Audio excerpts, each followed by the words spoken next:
Bien, bonjour Kevin. Bonjour, Merci d'avoir accepté ma proposition. avec plaisir. Donc justement, est-ce que tu peux te présenter pour nos internautes? Eh bien, alors moi je m'appelle Kevin Quintin, j'ai 38 ans, je suis originaire de Marseille, je suis né ici, j'ai grandi ici, j'ai vécu un peu à l'étranger.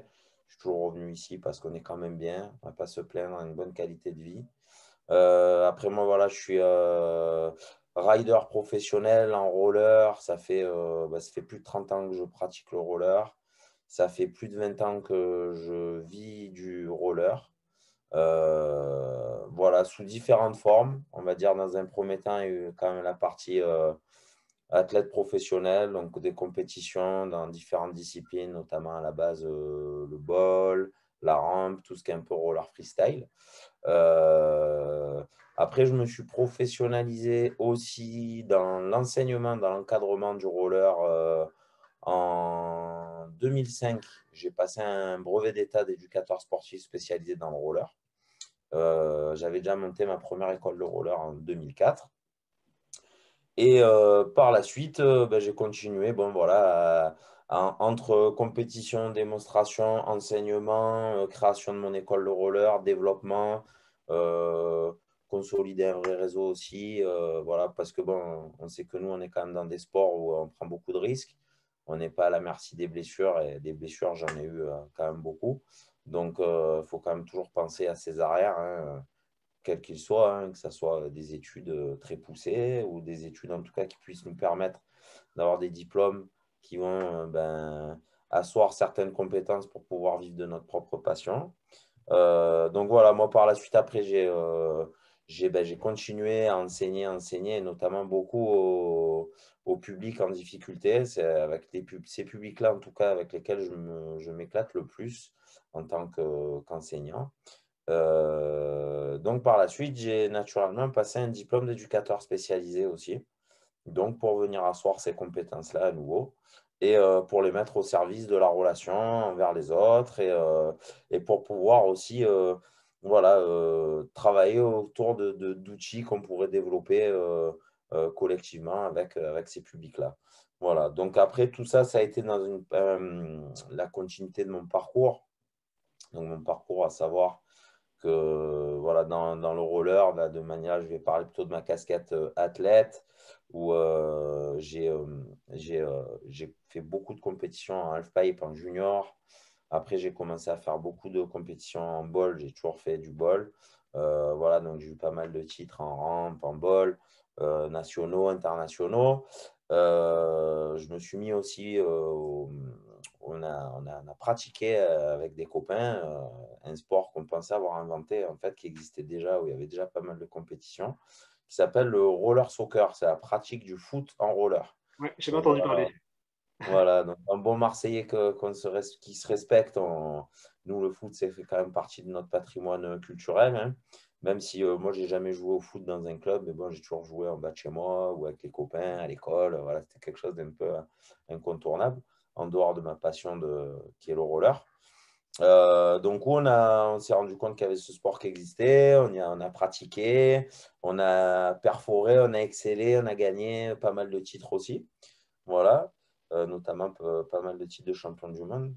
Et donc, par la suite aussi, moi, j'avais déjà une discipline que j'avais déjà pu pratiquer dans les années 2000, au début des années 2000, c'est ce qu'on appelle le skate cross. En fait, ça, c'est des départs à quatre, c'est des courses d'obstacles à 4 où ça se rapproche de la mouvance border cross, ski cross, tout ce qui est à base de cross, hein, avec des obstacles à 4. Les deux meilleurs à chaque fois se qualifient pour la course d'après et ainsi de suite.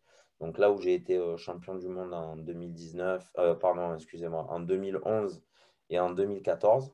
Voilà, donc ça, c'est vraiment les disciplines qui regroupait un petit peu toutes les compétences et le potentiel aussi que j'avais par rapport à mes caractéristiques en tant que patineur, c'est-à-dire assez explosif. J'avais une facilité, une tendance à bien utiliser aussi les courbes, avoir une bonne lecture sur les déplacements en transition en courbe. Donc ça m'a permis d'avoir des atouts en fait qui m'ont un petit peu démarqué des autres. même si voilà, il y avait une concurrence assez relevée, même très relevée, on va dire, d'année en année. Le championnat du monde est devenu vraiment très, très, très relevé. Donc, j'ai eu la chance de pouvoir rester dans le top 3 mondial pendant 4 5 ans. Et après, voilà, de passer à côté de titres, des fois, à un point ou deux près, quoi.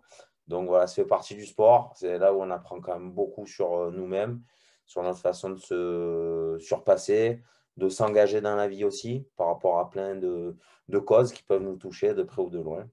Voilà. Et depuis quelques années, en fait, moi, quand j'ai arrêté ma carrière vraiment sur le circuit WSX dans le skate cross, je me suis mis un petit peu à prendre des dossards en course à pied parce que là, voilà, quand on fait du sport à haut niveau et qu'on a l'habitude de se mettre dans le rouge régulièrement, on ne peut pas s'arrêter du jour au lendemain. Donc, à savoir que voilà, j'ai commencé un petit peu à prendre des dossards en course à pied. Et rapidement, j'ai commencé à faire un petit peu des résultats, mais sans attendre aucun résultat, hein, puisque ma carrière sportive était plutôt derrière moi déjà.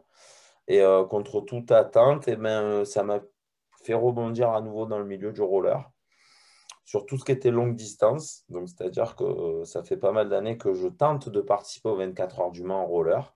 Donc, c'est une course qui existe depuis plus de 20 ans. D'accord. Donc en 2017, j'avais voulu y participer. Je me suis blessé un mois avant, une double entorse de la cheville, donc impossible pour moi d'être prêt un mois après. 2018, j'avais pas pu y participer, mais j'étais dans l'optique de quand même retourner faire cet événement. 2019, on va sur Le Mans, on récupère la puce pour faire la compétition avec le staff qui m'encadrait. Canicule, 22 heures le vendredi soir.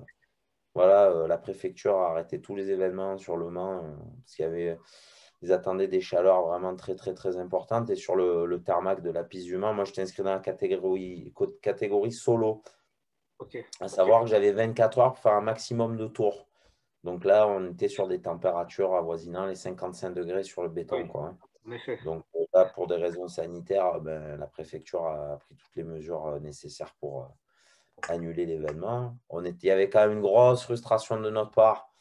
Mais d'un autre côté, il y a eu voilà, la satisfaction quand même d'être allé là-bas, mais un goût d'inachevé. Puis d'un autre côté, de se dire que voilà, au moins, il n'y a pas eu de blessés.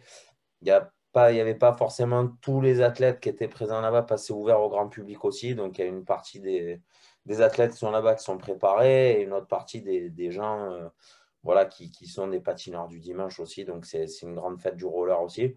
Donc, l'idée, c'était de quand même d'éviter qu'il y ait des crises cardiaques ou des choses comme ça qui auraient pu avoir lieu sur la piste. Donc c'était une sage décision.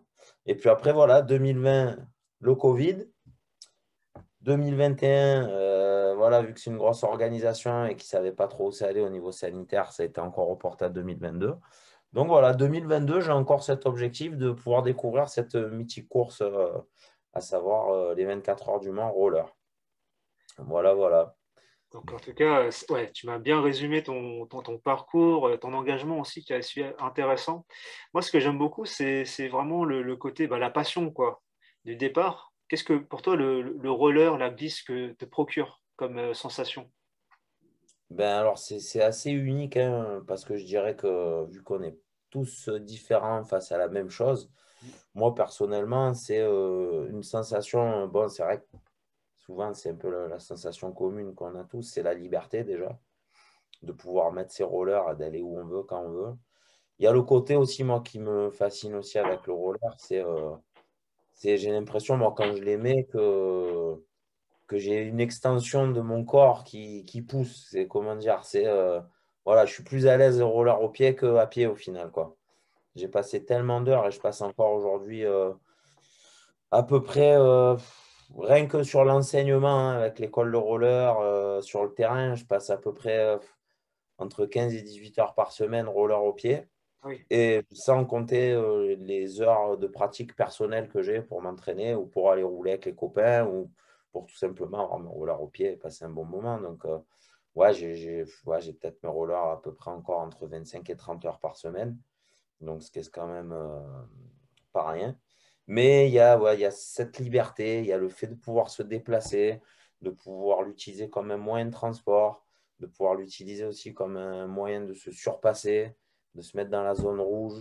Il y a plein de connexions qui se font entre mon aspect introspectif et mon aspect aussi extrinsèque avec le monde extérieur. Je veux dire, quand on se promène, je prends l'exemple, hein, quand on se promène en ville, qu'on a des rollers aux pieds, les gens nous regardent un petit peu comme si on était un extraterrestre. Il y a un petit peu un côté extraordinaire, alors qu'on ne fait rien d'extraordinaire, hein. Mais c'est juste que, voilà, avec les années, on acquérit une certaine maîtrise qui fait que on ne ressent pas tout le monde non plus. Donc, c'est encore aussi un moyen de sortir du lot. Et je pense qu'on a tous besoin de sortir du lot dans la vie aussi, sans forcément parler de besoin de reconnaissance. Ça, c'est encore autre chose, mais de sortir du lot.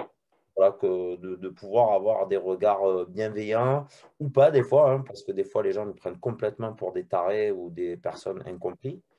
Des personnes incomprises. Mais après, il y a aussi au fil des années, il y a une organisation qui s'est mise en place autour de la pratique, hein, à savoir les clubs, les fédérations, le côté un petit peu structuré et organisé de notre sport, qui peut enchanter certaines personnes et qui a un côté un petit peu aussi, comment dire, nous, on vient quand même d'une culture qui vient de la rue, quoi. Je veux dire, le roller, ça vient de la rue, on a toujours fait dehors.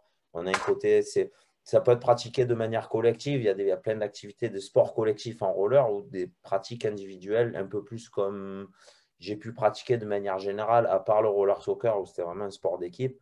Mais on revit ça, c'est un sport individuel, mais vécu comme on est une tribu au final. Le roller, c'est vraiment ça, parce qu'on n'en fait pas seul, on le partage, on en fait avec les autres, avec les copains.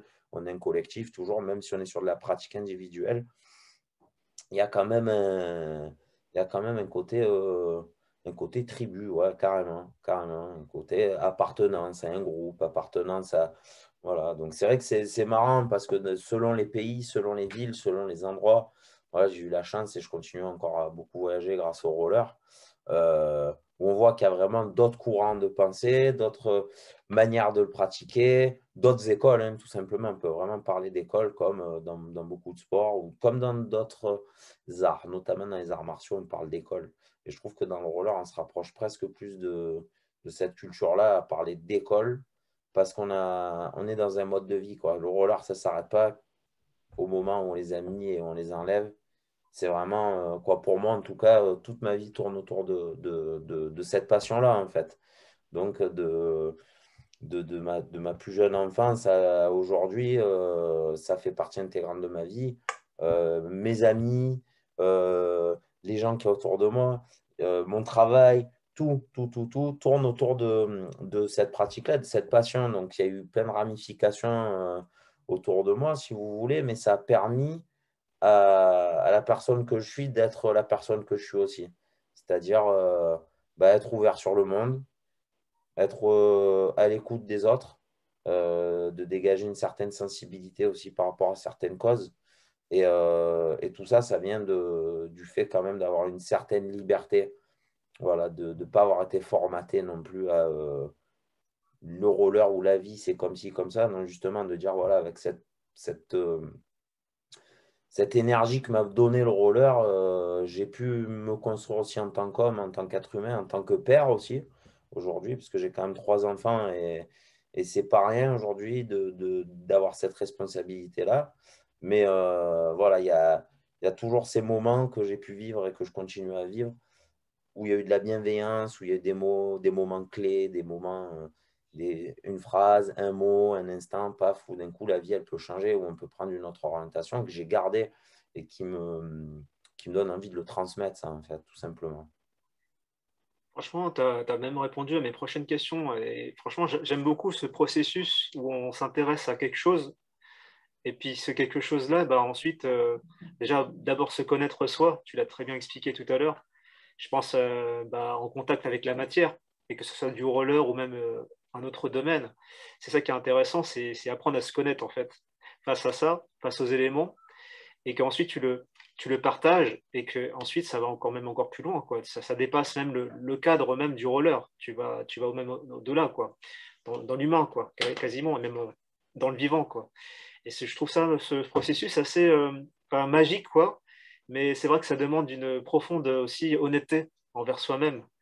Et comme tu l'as dit, hein, c'est pas que de l'ego, enfin, c'est au-delà de tout ça, en fait. Ça nous dépasse et c'est même encore, enfin, je trouve, quelque part, tu continues toujours à en faire, enfin, d'une autre façon, du roller. Tu roules autrement, mais c'est ça qui est, enfin, je trouve ça beau, quoi, en fait.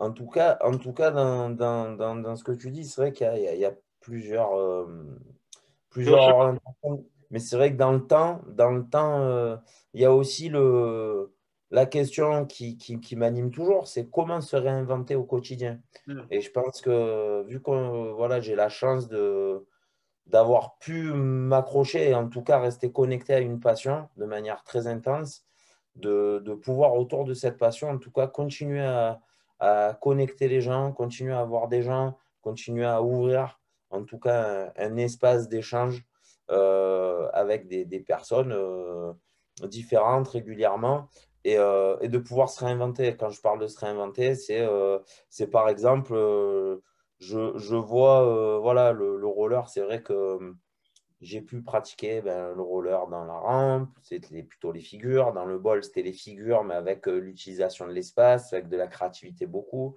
Le skate cross, où là, c'était vraiment de la course avec le côté stratégique, et puis il faut être le meilleur pour gagner.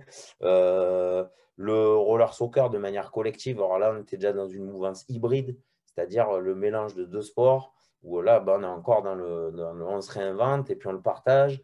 Je vois là, il y a voilà, l'idée de faire de la longue distance en roller. Donc, je ne suis pas le premier. Il y a beaucoup de monde qui en fait sur la route, sur des pistes. Et le fait voilà, d'avoir mélangé aussi, moi j'ai eu l'expérience il y a 2 ans. Donc, je parlais du Mans. Et une fois que j'étais au Mans, j'ai eu la déception de ne pas pratiquer. Mais là-bas, j'ai croisé les, euh, les responsables et les managers de la marque Rollerblade qui m'ont invité. En fait, je leur ai demandé s'ils avaient la possibilité d'avoir un dossard parce que je voulais participer au marathon de Berlin en course à pied. D'accord. Et donc là, ils m'ont demandé, mais tu cours? Donc j'ai dit, oui, oui, je cours. Je cours, c'est pour le plaisir, je prends un peu des dossards. Donc, ils m'avaient demandé, mais tu as déjà fait un marathon? Donc, je dis, oui, oui, en effet, j'ai déjà fait un marathon. J'ai déjà fait 2 marathons, même en course à pied. Et ils m'avaient demandé mes temps, ils avaient demandé mes temps, ils avaient été assez surpris sur les temps que j'avais fait. Et, ils m'ont dit, bon, on peut t'envoyer un dossard en effet, mais par contre, il va falloir que tu fasses la course en roller le samedi, et puis le dimanche, tu feras ta course à pied. Donc j'ai dit, bah, allez, c'est un bon challenge, c'est un bon pari. Donc je me retrouve invité à Berlin en 2019. Donc je fais pour la première fois de ma vie un marathon en roller. Donc, je fais mon marathon en roller. Ce jour-là, bon, en plus, j'avais récupéré Rollerbed, donc m'avait équipé. Donc, j'avais une paire de rollers toute neuve, avec les roues. En général, les roues, quand elles sont neuves, il y a une espèce de couche de vernis par-dessus, parce que ça n'a pas été encore en contact avec le sol. Et ça peut être très glissant, donc il faut faire les roues, quoi. Donc là, j'ai même pas pu avoir le temps de faire les roues. Il pleuvait des cordes. Le lendemain, donc, il y avait le marathon qui commençait pour le roller. J'ai mis mes rollers. Puis voilà, moi j'étais quand même là, focus sur l'objectif marathon course à pied. Donc j'ai eu ma première expérience marathon en roller qui était super intéressante. Et le lendemain, j'ai fait mon marathon en course à pied. Et en fait, il y avait une catégorie combinée, combo, en fait, pour les athlètes qui avaient fait le roller et le marathon en course à pied le lendemain. Donc, la grande surprise, j'ai fini deuxième du classement général. Et donc voilà, de là est né un partenariat. En tout cas, j'ai signé un contrat chez, euh, chez Rollerblade, voilà, qui me soutient là, depuis 2 ans maintenant. Et voilà, bon, après 2020, une année assez frustrante hein, suite au Covid. On avait pas mal de projets, notamment, je devais un peu participer à des marathons secs en roller pour un peu voir où je me situais, et puis pour mon épanouissement, mon développement personnel, tout en représentant la marque, hein, puisque c'est quand même important. Et voilà, donc tous ces projets, ils n'ont pas pu voir le jour en 2020, puisque beaucoup d'événements ont été annulés. Et en 2021, du coup, Donc, pour toujours continuer dans la réinvention de soi-même, de son sport, d'une passion, j'ai décidé de faire pour donc le Bol de Marseille, c'est l'endroit où j'ai grandi, je dois beaucoup à cet endroit. Cette année, en 2021, on fêtait les 30 ans du Bol. D'accord. Et donc, moi, je voulais rendre hommage au Bol en organisant une première mondiale, à savoir parcourir une distance marathon dans le bol. Donc, la complexité, c'est qu'il y a des courbes. Donc, j'ai alterné entre courbes et plateformes parce que juste de rester dans les courbes, ça aurait été inhumain. Après, il y a un live qui a été fait, on peut le retrouver sur YouTube. Donc, je vous invite aussi à aller voir si vous voulez voir à quoi ça ressemble. Vous tapez 42K Marseille Ball Challenge. Voilà, donc ce challenge avait deux grands objectifs, à savoir rendre hommage au Bol de Marseille pour ses 30 ans. Donc, ça me tenait particulièrement à cœur cette année. Et aussi, dans un second temps, on a organisé un tirage en ligne, une loterie. Donc, les partenaires ont donné des lots.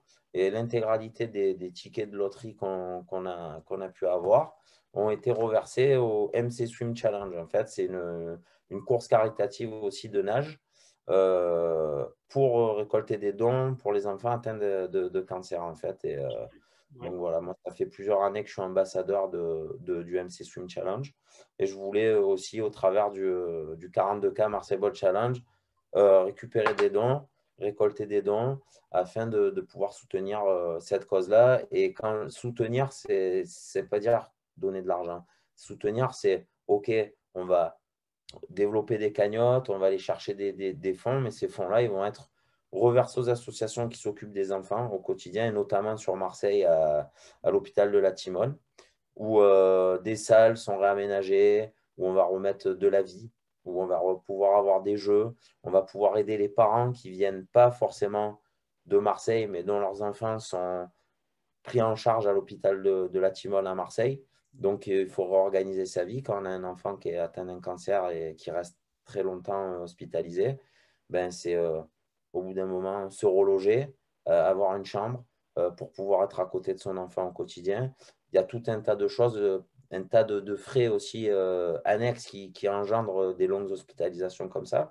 Et au travers de ces challenges, et du sport notamment, on peut faire parler de ces causes-là et récolter des dons pour améliorer les conditions de vie de ces enfants et de leurs familles aussi qui sont là au quotidien et qui se battent avec leurs enfants contre la maladie.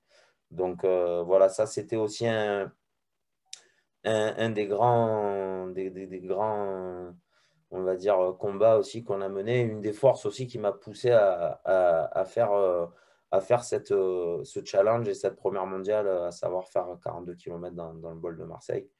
Donc voilà, je suis particulièrement attaché à cette cause, puisque mon ami Grégory Caiazzo, sa fille Manissé est atteinte d'un cancer d'une leucémie aiguë depuis qu'elle a 18 mois. Et elle se bat au quotidien. Donc, et là, voilà, elle est en attente de greffe au niveau devait faire une greffe de la moelle osseuse. Et là, il parle sur des cellules souches. Donc après, je ne vais pas partir dans les détails puisque je ne sais pas mon domaine. Mais en tout cas, elle se bat comme une championne. Elle est très, voilà, elle suscite l'inspiration et je vois ses parents aussi qui sont avec elle tous les jours. Je me dis, voilà, ben, c'est pas les seuls aussi.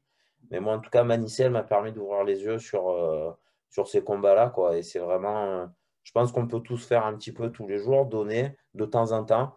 Par exemple, ils ont une plateforme qui s'appelle mcswimchallenge.fr et on peut faire des dons toute l'année dessus. Et voilà, ces dons sont bien utilisés, sont reversés. Tous les ans, il y a un gros chèque qui est reversé aux associations qui œuvrent justement au quotidien de ces enfants, de leur famille.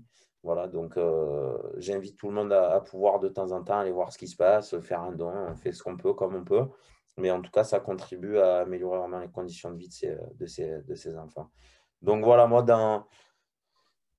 si vous voulez, moi, dans la continuité de mon parcours et de ma carrière, je me dis qu'au bout d'un moment, ce qu'on a fait, ce qu'on continue à faire, mais en tout cas, ce que j'ai fait jusqu'à présent dans la vie, ça peut être un tremplin aussi pour ouvrir des portes, montrer aux gens, montrer la voie. Voilà, en tout cas, aujourd'hui, ben, je te remercie de me donner un peu la parole aussi, parce que je pense Dire. qu'on a des choses à dire. Et Après, voilà, c'est grâce à ma passion aussi, aujourd'hui, je suis en mesure de pouvoir être écouté, être invité par différents médias ou autres sur ces questions-là. Et voilà, et je pense que c'est important d'un moment de pouvoir donner les valeurs au sport et à la vie qu'on lui donne nous-mêmes, quoi. Oui, et puis c'est pas, comment dire? Il y a tellement de personnes qui œuvrent, tu sais, on voit beaucoup de négativité à la télévision, dans les médias et je trouve qu'il y a vraiment beaucoup de gens qui font des choses bien et on n'en voit pas assez et je trouve que voilà, tu un magnifique exemple dessus, quoi et c'est ça qu'il faut montrer, je pense, aux gens, quoi. Que c'est là, que ça existe, qu'il y a des structures qui existent et que voilà, les gens, ils se disent: «Voilà, qu'est-ce que je peux faire, pour contribuer à ce monde?» tu vois? Et moi, je trouve ça bien que ce que tu dis là. Complètement, complètement. Mais en tout cas aussi, voilà, moi je vois avec mon association Point 13, en tout cas dans laquelle je travaille hein, au quotidien, nous on est basé sur la promotion des médias éducatifs. Quand on parle de ça, on parle en fait tout simplement de valoriser les capacités d'apprentissage des publics avec lesquels on bosse. Et ça va passer par le roller, hein. Le roller est un des premiers médias, bien évidemment, d'outils, on va dire, éducatifs qu'on a mis en place.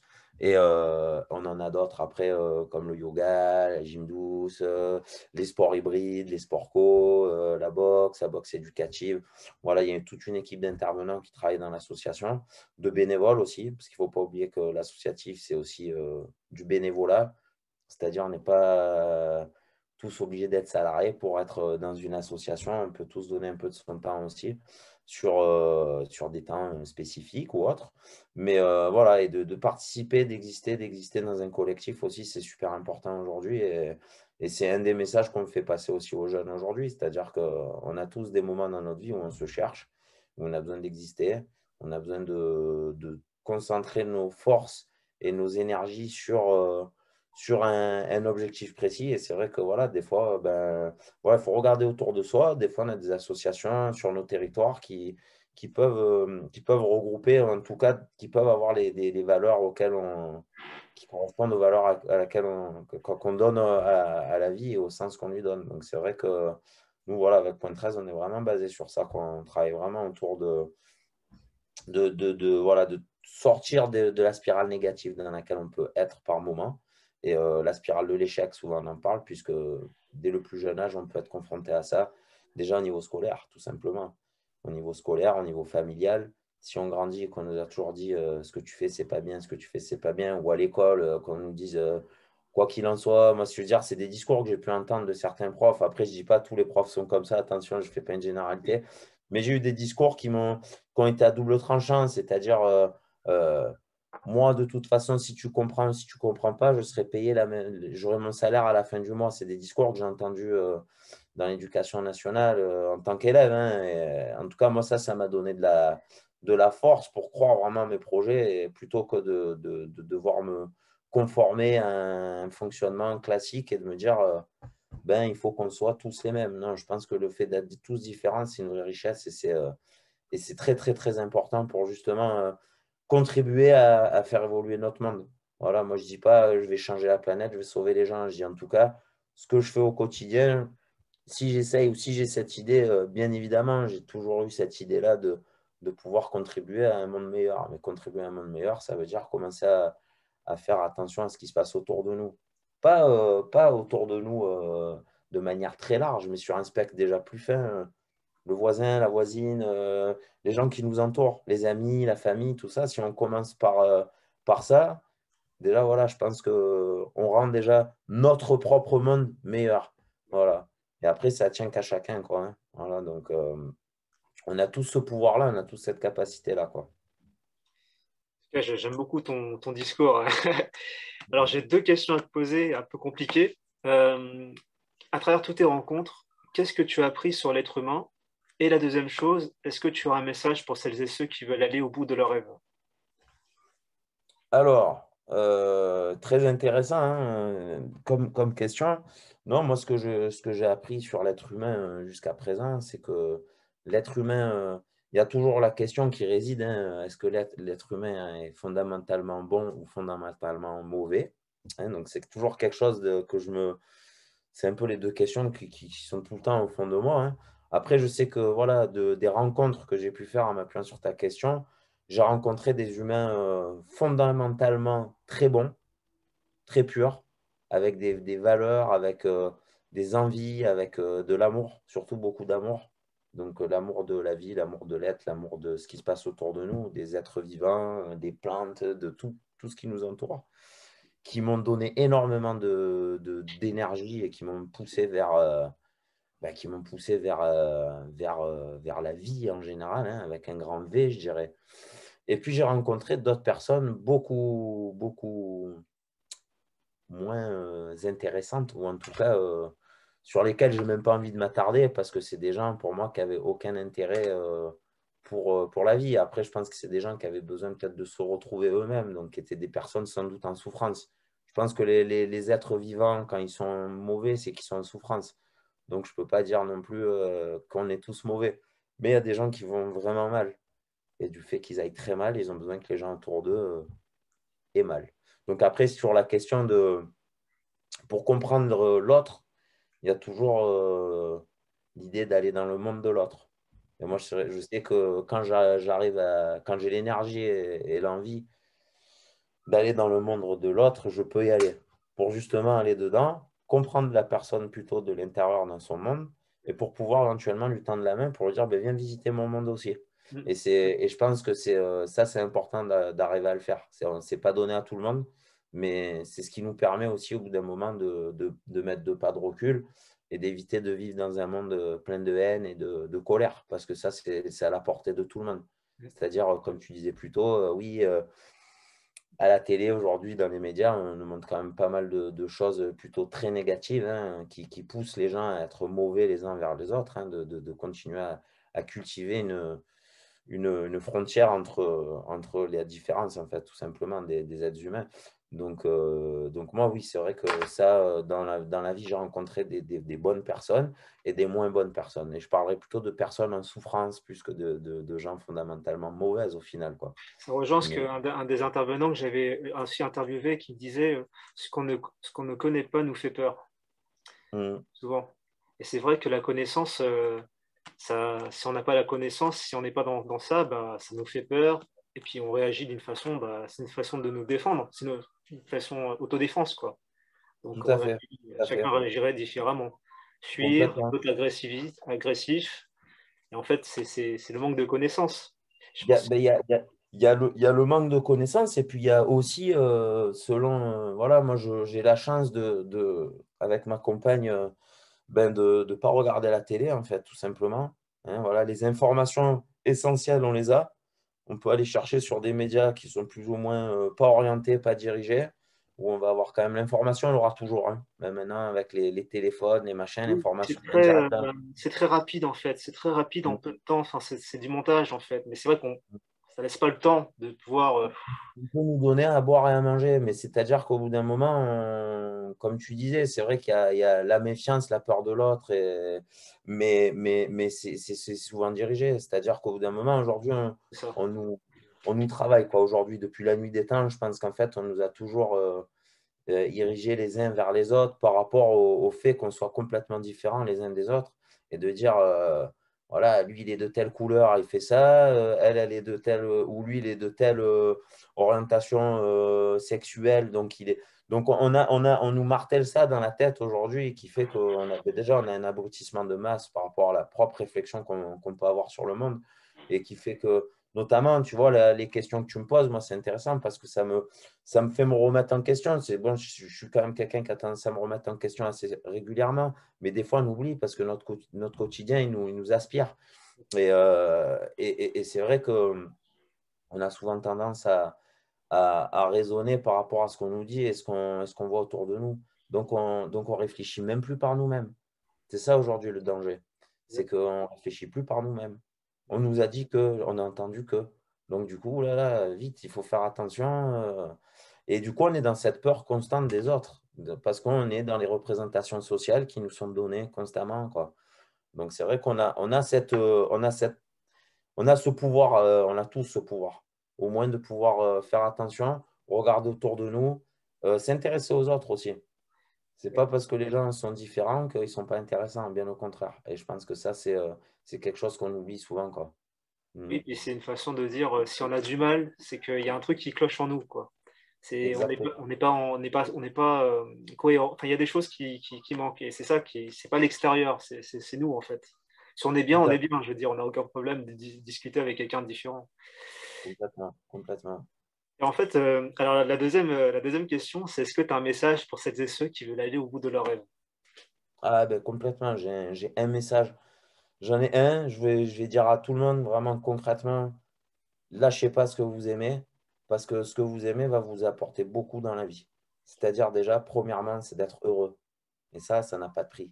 Il y a des gens dans la vie, ils font tout pour l'être, en essayant d'avoir des carrières fabuleuses, en essayant d'acheter la dernière voiture qui fait tout toute seule, en essayant de... Mais là, ils sont peut-être pas forcément en train de devenir heureux, ils sont peut-être juste en train d'essayer de s'acheter un bonheur, alors que le bonheur, c'est croire en ce qu'on fait et de ne pas lâcher. Alors, c'est vrai que c'est un peu, voilà, c'est une phrase de passionné hein, que je vous dis, mais c'est vrai que voilà, j'ai eu la chance d'être entouré, c'est-à-dire d'avoir des parents qui m'ont fait confiance.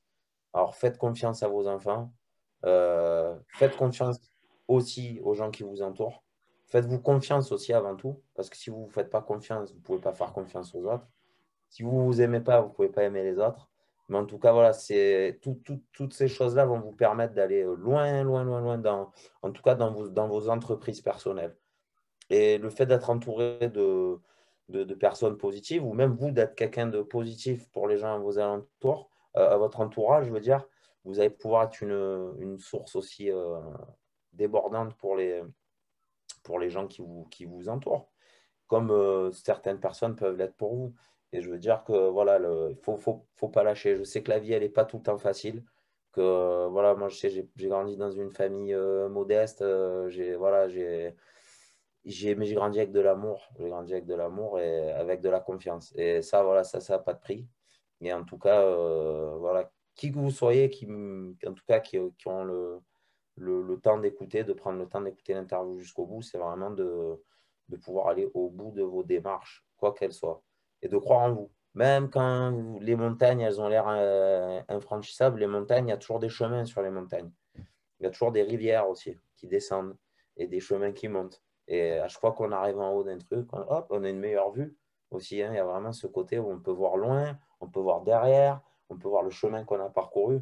Alors souvent, moi, je sais que dans les moments de doute, dans les moments où c'était compliqué pour moi, ben, je me suis toujours quand même retourné et je me suis dit quand même, tu as fait du chemin, mais ce serait dommage de s'arrêter en cours, quoi. Un si bon chemin, ou en tout cas, si bon.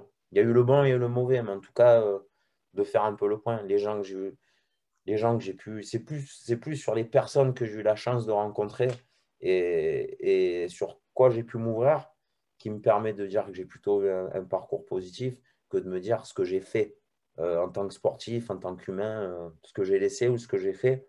Ça, c'est anecdotique. C'est vraiment anecdotique. C'est plutôt ce que, ce que les gens m'ont apporté et ce à quoi j'ai pu m'ouvrir aussi, qui a fait que ben, aujourd'hui, je suis quelqu'un d'heureux, avec plein de projets encore, et c'est justement c'est ce qui me dit que je pense je commence à être riche, mais à ce niveau-là. Vous voyez ce que je veux dire? C'est une forme de créativité hein, aussi. C'est une C'est une créativité. richesse personnelle que j'ai envie de cultiver. C'est celle-là de richesse qui m'intéresse. Ouais. C'est pas d'avoir une maison avec une piscine à débordement et la dernière voiture qui m'intéresse, sincèrement. C'est de pouvoir être heureux et de transmettre ces valeurs-là à mes enfants, en fait, tout simplement, pour qu'à leur tour, ils puissent devenir acteurs de leur vie avec des vrais outils, quoi. Donc, l'amour, la confiance. Pour moi, c'est ça la finalité de la liberté. C'est ça. Tu parles de liberté, tu vois, du roller au départ, mais c'est ça qui est fabuleux, c'est que tu as dépassé le cadre de la matière, en fait, du simple Complètement. roller. Tu es passé Du dans un autre, pouvoir. d'autres formes, et en plus, tu transmets cela à d'autres personnes qui vont ensuite aussi faire autre chose. Mais c'est ça la liberté, en fait, la vraie Tout liberté. à fait.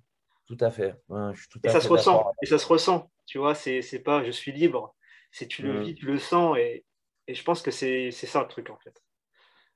Ouais, c'est d'incarner ce qu'on croit et d'être à 300% qui on est. Je pense que ça n'a pas de prix. Exact. Voilà. c'est Hein, ça.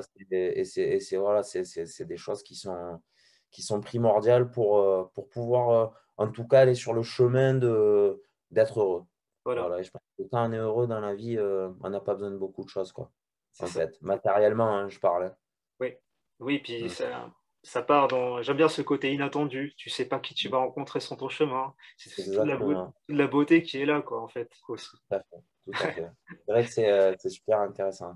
C'est super intéressant, mais c'est vrai que c'est des questions moi, qui m'ont toujours fasciné, hein. En tout cas, le côté autant d'où on vient et le côté où on va, quoi.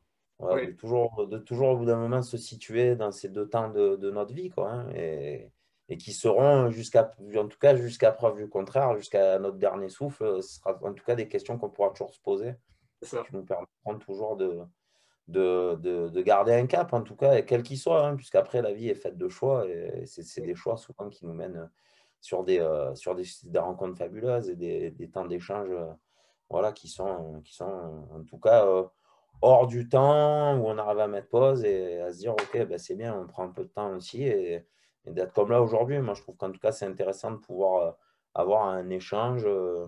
Où en fait on se repose des questions, hein, on nous amène sur d'autres questions aussi, mais avec un angle de vue aussi différent. Et du coup, arriver à continuer à travailler autour de ce qu'on ressent et de comment on vit les choses, quoi, selon nos temps, nos humeurs et c'est ça.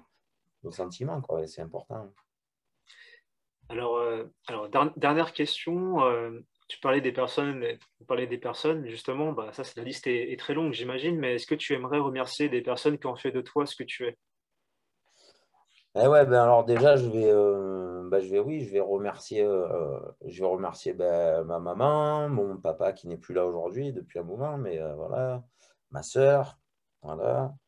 Maintenant, dans mon quotidien, ben, je vais remercier ma femme, hein, qui partage ma vie avec moi au quotidien. Mes enfants aussi, qui sont une source d'inspiration fabuleuse. Après, voilà, je vais remercier tous mes amis, voilà, notamment Toto Gali, à qui je dois beaucoup, qui est mon père spirituel, mon frère, la personne qui m'a mis les pieds dans le roller, en tout cas qui m'a donné envie de continuer. Euh, voilà, après, il y a mes amis, voilà, je vais en citer quelques-uns. Je vais parler de Antelme, je vais parler de Yann, je vais parler de Gilles, je vais parler de Gabriel, de Daniel, malheureusement, qui n'est plus là aujourd'hui, mais qui encore continue à me donner beaucoup d'énergie. Voilà, il y a voilà, Vincent, Dallas, il y a beaucoup de monde, Anthony, il y a, voilà. Et voilà, tout ça, c'est des amis, mais on est issus de la famille du roller à la base, et le roller nous a unifiés, nous a permis de rester ensemble. Mais aujourd'hui, voilà, il n'y a quasiment plus personne qui fait du roller à part moi. Mais on a toujours voilà, cet outil-là, en tout cas, nous a mis sur nos chemins, et on a gardé des amitiés. Je parle d'amitié de plus de 30 ans quand même. Oui, Voilà, j'ai 38 ans et c'est pas rien de pouvoir dire j'ai des amis de 30 ans. Donc, euh, donc voilà, et il y en a et plein d'autres, et toutes les personnes que j'ai rencontrées dans ma vie qui ont été très importantes. Notamment, je pense à Laurent, à Jacques, à Simon, à d'autres personnes qui sont arrivés dans d'autres moments de ma vie, mais qui sont des gens très, très importants aussi. Et j'en passe, hein, mais c'est vrai que du coup en tout cas, merci de me poser cette question pour leur rendre hommage aussi, parce qu'ils méritent. bah, sur ce, je te remercie infiniment, Kevin, pour tout ton partage, ton histoire. Franchement, c'est vraiment très inspirant et ça donne même bah, de l'espoir aussi. Ça fait plaisir de voir des personnes comme toi, quoi, lumineuses, qui aiment partager, qui transmettent. On a besoin de personnes comme toi. Merci, et merci à toi en tout cas de m'avoir accordé ce temps. Et puis, j'espère que ça pourra donner des idées et en tout cas motiver d'autres personnes aussi à travers de cette rencontre.